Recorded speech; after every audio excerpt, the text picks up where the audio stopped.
Alors regardez pas mes yeux, parce que ce ne sont pas mes yeux qui sont en question, ce sont les yeux de Max. Max, viens ici. Viens, on va voir, regarder tes yeux. Parce que la cataracte, vous savez, la cataracte, ça s'opère pour les humains, mais ça s'opère aussi pour les chiens. Regardez, montre-moi tes yeux, mon toutou. Comment ils vont bien? Est-ce que tu me vois bien? Est-ce que tu me vois bien? Tu sais que si tu me vois plus bien, on peut faire une belle opération pour te changer. Tout ça, tu sais ça? Eh ben oui, grâce à Natacha, effectivement, c'est ce qu'on va apprendre ce matin. On opère la cataracte chez les chiens. Exactement, les chiens, comme nous, souffrent de la cataracte. En principe, cette maladie survient quand ils commencent à prendre de l'âge, mais il y a aussi des prédispositions raciales. Par exemple, les caniches sont des chiens qui sont particulièrement Caniche, comme on voit, non, là c'est un Non, ça c'est un beagle, ouais. Exactement. Un beagle pour des problèmes de vue, c'était parfait. Ça ne s'écrit pas tout à fait de la même manière, mais effectivement, phonétiquement, c'est tout à fait ça. Et alors donc les beagles n'ont pas de problème, mais les caniches, si. Ne me regardez pas comme ça. Voilà, donc certains chiens, en fonction de leur race, de leur âge, ou aussi en fonction de certaines maladies comme le diabète, peuvent à un moment donné de leur vie présenter une cataracte. La cataracte les empêche vraiment d'avoir une vie normale puisque le cristallin qui est situé à l'intérieur de l'œil devient complètement opaque. Donc les images ne peuvent plus se former sur la rétine, l'animal ne voit plus rien, c'est la même chose que chez nous. Quoi. Exactement. Chez le chat, c'est beaucoup plus rare que chez le chien, mais certains chats peuvent, dans des cas de figure bien particuliers, eux aussi présenter des cataractes. Mais avec des cristallins, c'est tout petit, le cristallin d'un chat, comment ils font? Le cristallin, ce n'est pas très gros, mais chez nous non plus. Et aujourd'hui, il existe des techniques chirurgicales, car il n'y a pas de médicaments pour traiter cette maladie. Il faut avoir recours à une chirurgie.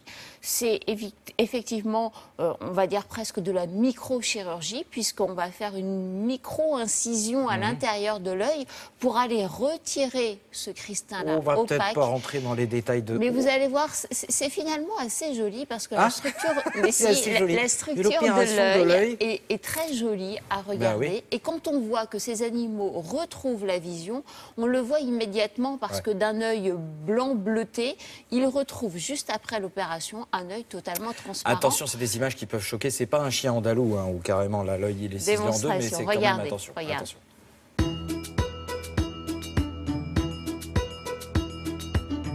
La cataracte est une affection très fréquente chez le chien, un petit peu moins fréquente chez le chat.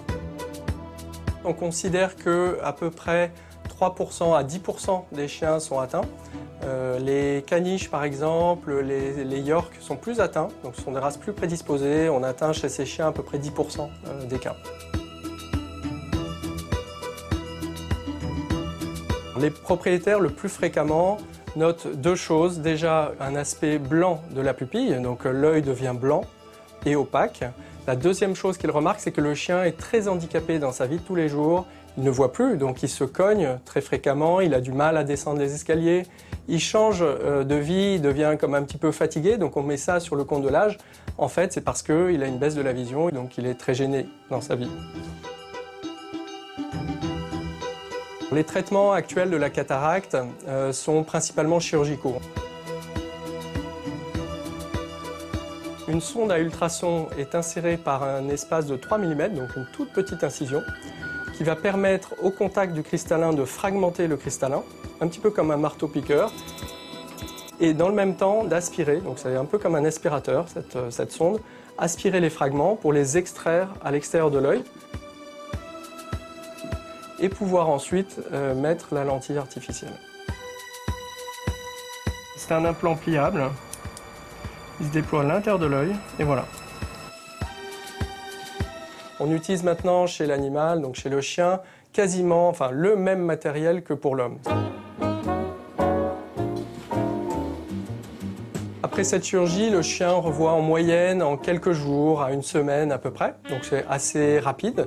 Donc voilà, l'intervention s'est bien déroulée, on a retrouvé une transparence, ce qui va permettre au chien de revoir là, quasiment immédiatement grâce à sa lentille artificielle qui permet de faire converger les images de façon très nette sur sa rétine. Donc c'est un chien qui va revoir très très vite maintenant. Viens sur papa. Viens, on l'embrasse tout petit bébé. Oui, alors dites-moi, vous me disiez qu'il rajoute une lentille en plus sur le cristallin. Ben oui, en fait, on retire le cristallin qui est abîmé, qui Ouais. est opaque, Ouais. et on met à la place un cristallin artificiel qui est une lentille. Ouais. Alors, au début de cette chirurgie, il y a quelques années, on avait des méthodes qui étaient un petit peu plus grossières. Aujourd'hui, on utilise le même matériel qu'en médecine humaine, avec vraiment des micro-incisions. Et la lentille a un avantage énorme. C'est que le chien peut lire. C'est que le chien peut potentiellement lire. En fait, la lentille permet au chien aussi de voir de près. Alors, chez nous, humains, on met une lentille, c'est indispensable Oui. pour effectivement pouvoir lire. Chez l'animal, ce n'est pas indispensable, je vous l'accorde, mais ça contribue à lui redonner une vision parfaite. Et les résultats sont très bons, puisqu'on a à peu près 95% de bons résultats sur cette intervention. Donc, si jamais il y a des doutes, allez-y. Merci, Voilà. Natacha. Merci. On reste avec nos amis les animaux. On va s'intéresser à cette histoire de dentiste qui a abattu un lion. Avec Julia Duweb, vous avez des nouvelles de notre dentiste. Exactement, des nouvelles, en tout cas une façon d'aider la chasse, la lutte contre le braconnage. Il faut savoir par exemple que les réseaux sociaux, malheureusement, sont très porteurs de ces images de braconniers et de leurs photos et de leurs trophées.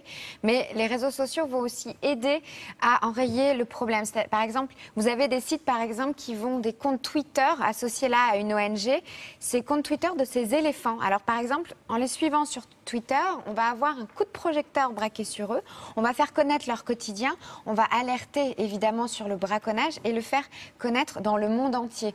Il faut savoir aussi que sur ces espaces-là, eh bien, vous allez être renseigné sur les problèmes et la lutte contre le braconnage. Attendez, si j'ai bien compris, c'est l'éléphant qui L'éléphant, raconte il sa a vie son sur compte Facebook Twitter. et il dit voilà, ouais, ce matin. Et tous les jours, il vous donne des nouvelles de petites son nouvelles. quotidien. D'accord. Ce qui fait que si jamais il lui arrive un problème, forcément, on le voit. Exactement. Alors, une autre information que je voulais vous donner, c'est que quand vous partez en safari pour juste regarder les animaux, soyez extrêmement vigilants aux photos que vous allez prendre parce qu'elles sont géolocalisées. Et aujourd'hui, les braconneurs se servent de ces profils sur les réseaux sociaux pour localiser les animaux que vous venez de prendre en photo.